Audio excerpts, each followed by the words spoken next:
Hi, I'm recording another video on my progress. This week I was a little bit busy at work, so I didn't have so much time for this, but I put in a few new things. First thing is the outlines. I made it do what I wanted. Basically, that's a red outline around each character.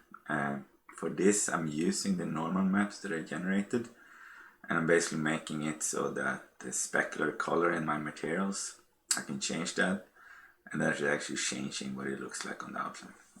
I wanted to show what that looks like. Just a quick thing in my shaders. So this is the old shader that I had. I've just added this small thing here, a specular color. And you can see I'm doing a dot product with the normal, so the normal map against a light that comes from the front. So I'm kind of hard coding the direction of the light. And I'm setting the shine for that color. And you can see lower down, as I did before, take the color and I shadow it. And then I mix the color that I got there with the shine, and using the dot product. So it's basically going to do so that the edge of the character will be red. That's a small little trick. I kind of like it. I probably will do it better. The normal maps needs to be better on some of these characters. And other than that, I've got this little bird that I drew. It's a parrot. I don't know if they had them in this time. I mean, they were alive and so on, but I don't know if they would have it in a city like this. But I thought that would be an interesting thing to attract crowds. So I added it as a lure. So you can drop it and the crowd will start to congregate around this. And it has a limited radius, so it's only going to attract the crowd inside a certain range. And they're going to go there. It's going to serve as a distraction in the game. So you can place it down.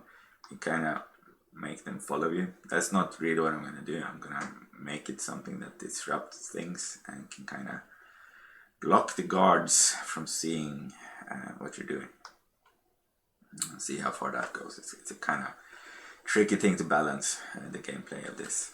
But I kind of want to make it so that you're using some of these tools to kind of do the things that you want to do. Obviously, I don't have the objectives yet. You can see the crowd is going through the building. They actually don't have the collision enabled right now. What else did I do? I did a lot of optimizations on the weekend. Basically, the performance was kind of bad. It's basic stuff. I was just returning full strings in some function calls, and I didn't have lookup maps. There's also one more thing that I added, and you can see it if I pause. It's a ball tree. So I have a couple of different ways to organize things spatially.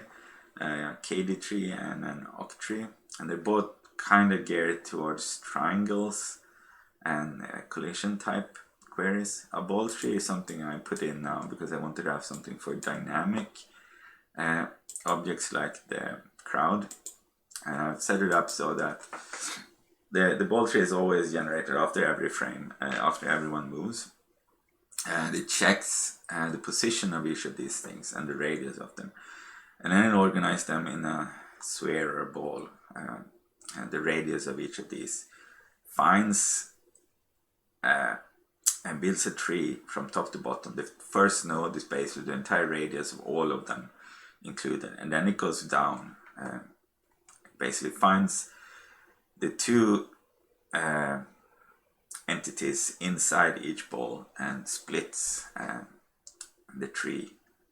And as it goes down, you can basically follow it down. And this is the thing that I wanted to mention, because the way I do these things, I didn't have good visualization for my algorithm, so it was kind of hard to understand how they were actually organized spatially. And if you set something up like an IMG tree, you can basically make the tree also render your visualization. So you can see down here, the tree is going down, and I'm going one branch further down, and I can see which little thing is connected to what. So the smallest radius here, that's an actual character. So you can see it was a leaf at that level.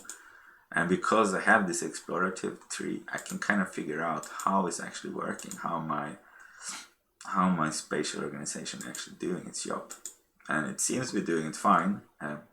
Like you can see that it's gone down from one big one to a smaller one to a smaller one to a smaller one, and you can see that it's kind of organized neatly. I didn't optimize this, or like I didn't implement it in the best way possible. I implemented it in the simplest way, and I got the benefits quite quickly. My target for this game is 60 FPS and always be about that, and I'm probably at 90 right now on my computer. My computer is a little bit old, but honestly this kind of game should be able to run on quite weak machines. And that's it for today. See if I'll do something more on the weekend. I don't know. Thanks. Bye.